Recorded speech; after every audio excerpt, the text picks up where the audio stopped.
3, 2, 1.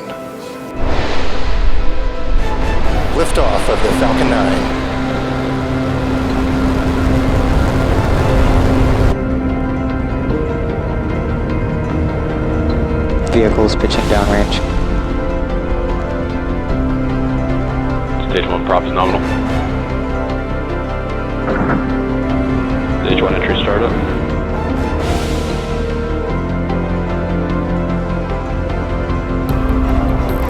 Stage 1 is transonic. Stage 1 landing weird startup. Stage 1 landing leg deployed.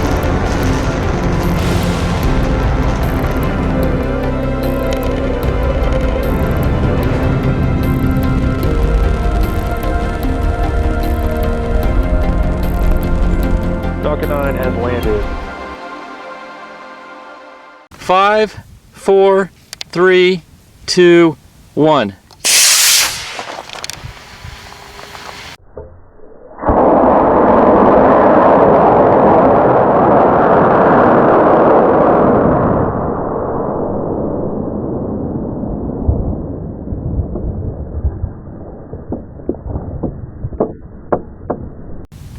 Okay, a little afternoon fun here, flying the Alpha 3 with a A83. In fact, all the motors today are going to be A83 motors. But I'm trying something different. I'm running the, I think it's a 14-inch parachute that comes with the Max Q rocket kits, and I wanted to give that parachute a fair shot, so I threw it in my Alpha here. And and I've got no electronics on board, so I have no idea what the altitude is going to be. We're just out here to have some fun. And actually do a little practice with the filming. I guess low and slow would be the term, and I just want to practice being able to capture the ejection and everything on camera. So that being said, arming the igniter, scanning the sky. Skies are clear, winds are calm right now, so we are going in 5, 4, 3, 2, 1.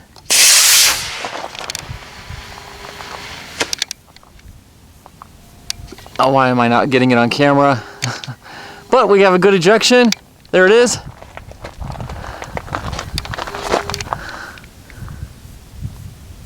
All right, touchdown. Not bad. Sorry I didn't get the footage like I wanted to.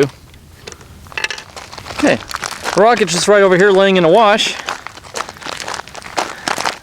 Don't suspect we'll have any damage to it. Had a bit of a wobble on the way up. And I suspect I might know why that is. But again, just kind of scanning things over. The fin tips look good. I do have a baffle in this rocket right about here.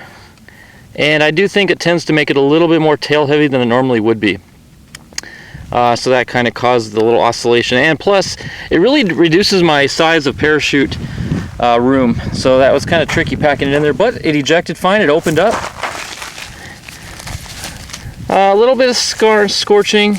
Oh, that's why it didn't open fully. It did kind of singe a little bit. Even with the baffle and some wadding, it's still... That's why it didn't open fully. Okay, I'll have to carefully work that out.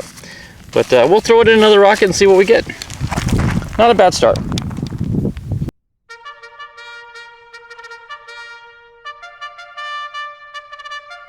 Five, 4, 3, 2, 1.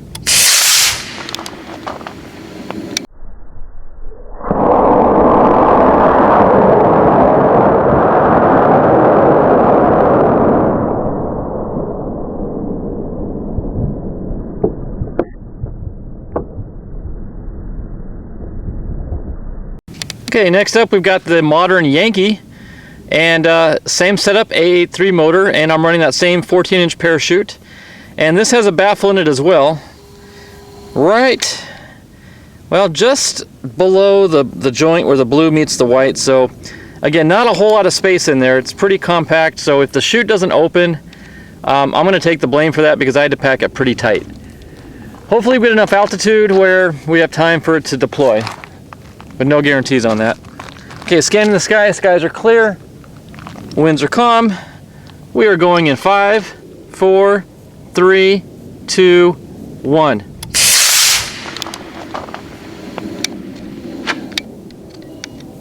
Hey, it worked! perfectly, actually. Look at that. Nice slow descent.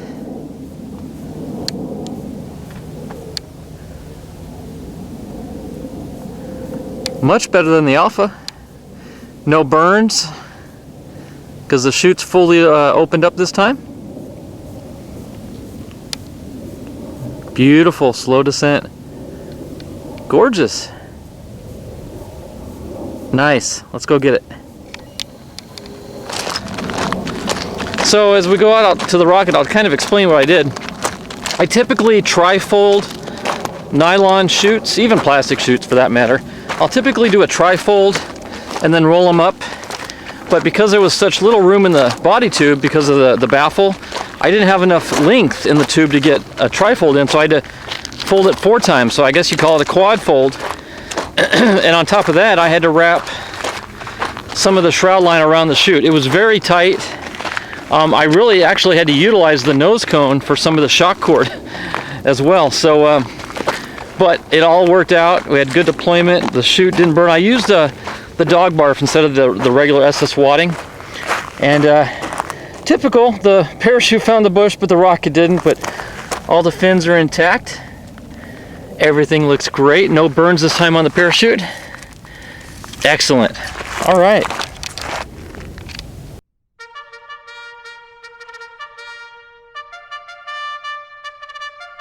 Five, 4, 3, 2, 1.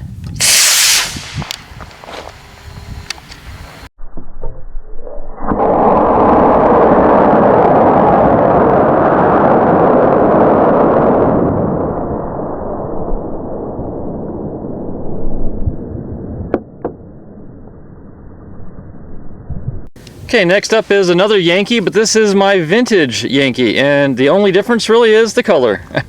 Same rocket, same motor, same parachute, and yes, this one has a baffle as well. However, the baffle on this one was a little bit lower in the tube, so it gave me a little bit more room for the parachute, but I still packed it the same way, a quad fold. But because of its further aftness, it might be a little more tail heavy, but the last Yankee flew just fine, so I'm hoping this one is just as stable.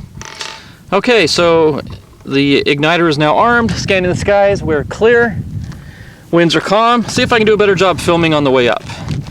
We are going in 5, 4, 3, 2, 1.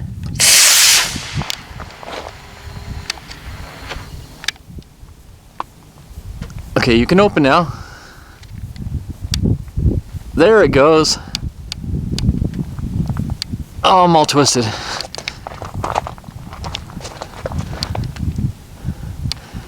Wasn't sure about the deployment, but it did finally open, and you can see there's no burns because it fully opened. Look at that. A BT-20 coming down on a 14-inch chute. Nice. Oh, a little downdraft right there. Nice and steady. Touchdown softly, please. Nice. All right, let's go get it. Okay, that one had my heart pounding a little bit faster. The chute didn't open up as quick as I would have liked it to, but it finally did. And that's the advantage of having altitude right there. That was a good prime example of the higher it is, the more time you have on the descent of falling, picking up more speed, more airflow, giving the chute more time to open. So that worked out well.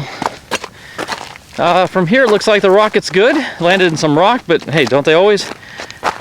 Yeah, no busted fins. Looks good. Parachute looks clean. No scorch marks. It does bother me that we got that burn on the first flight with the Alpha 3, but yeah, it is what it is. And that was with the baffle, but yeah, rocket looks good. That was a great flight.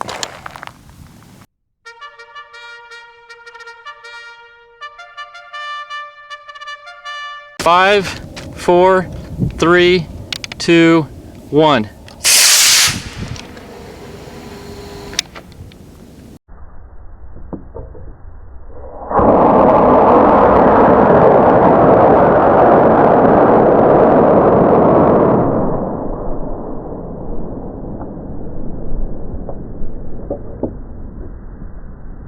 Okay, flight number 4.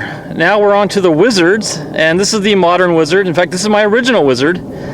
This is the one that was lost for what, 2 or 3 weeks, about a year ago or so. This is quite a rocket with quite a history to it. But this is a little bit different than the Yankees. This is a friction fit motor, A83 still. So I'm running that same 14-inch parachute, but this one has no baffle. So I had a lot more room to play with up in the nose. So hopefully that'll benefit us. I only did a tri-fold instead of the quad fold. So hopefully we'll get a little bit quicker chute deployment. So we're scanning the skies. Skies are clear, winds are calm. We're going in 5, 4, 3, 2, 1.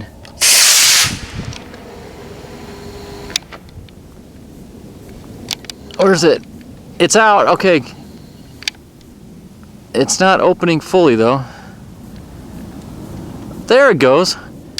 It's almost like it's on a chute release, doesn't it? Beautiful. Awesome stuff. Gosh, that looks so slow coming down onto that 14-inch chute because it is so slow.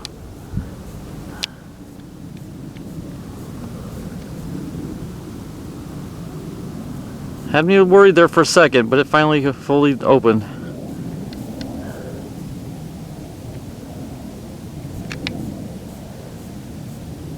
Gosh, that is so beautiful. And touchdown. All right, let's go get it. Okay, not quite sure why it kind of like hung up a little bit where it looked like it might have singed the chute and it stuck closed a little bit. But then it finally did open as it was dropping faster and faster. And maybe it did singe, but just the air pressure as it was falling just finally broke it loose. But either way, once it did open, that's probably the softest and slowest this rocket's ever landed. Yeah, because I don't believe in times past I've ever been able to run a chute this big before. In fact, most of these smaller rockets are made for streamers, not even parachutes. So in times past, I think I've run 6-inch parachutes. So we're more than doubling what they normally use. But there she sits, nice and pretty. Doesn't look like we have any broken fins. Motor stayed in, which was good for deployment. Yeah, she stayed together nicely. Perfect. Okay, that always seems to happen. We catch a bush with the chute and the nose cone, but the rockets miss. Anyway, man, we're 4 for 4 today.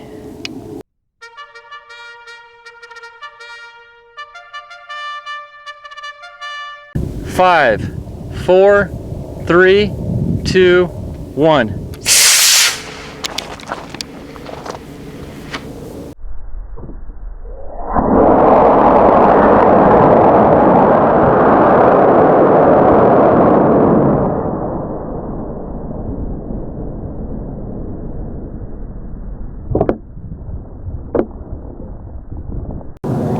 Okay, last flight of the day, running another Wizard. This is my retro design. The rocket's the same as the last one. Again, just the retro design's the only difference, just different color scheme. Now this one does have an engine hook, so I don't have to worry about the engine, popping out. We're still running that very reliable 14-inch Max Q parachute. So I'm very, very pleased with that. And I'm hoping for a 5 for 5 today on it. So, scanning the skies. Skies are clear. Still running an A83 motor. Winds are calm. We're going in 5, 4, 3, 2, 1.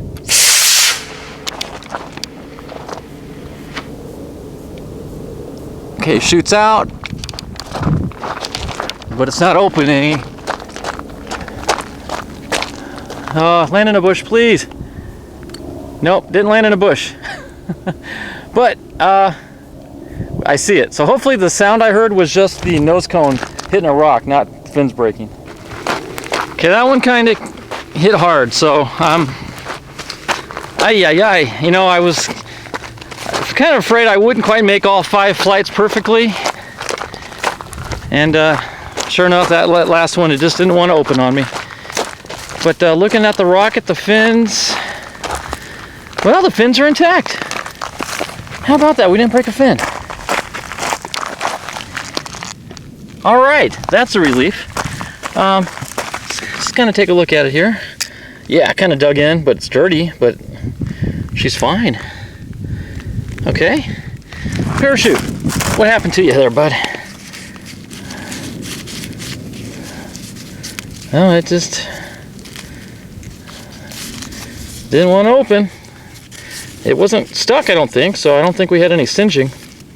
But yeah, the sound I heard just must have been that clinking off a rock there, so. You know what, guys? That might have been one of my most successful days ever. 5 flights. I'm taking home 5 intact rockets with no repairs to make. And but most of all, just a fun day. Didn't worry about electronics, didn't worry about breaking any altitude records. I have no clue how high these went. Just a fun day of flying. So now I will tell you, the next launch day video will probably have a little bit more testing involved. I got some new stuff down the pipe, so hopefully you'll get to see all that. Just a little sneak peek at some Max Q stuff. So if you enjoy my Max Q rocket flights with the Vulcan Centaur and the Falcon 9, I think you're going to like the next launch day's video. So stay tuned for that. But again, thanks for watching today, and we'll catch you on the next one. God bless. Bye-bye.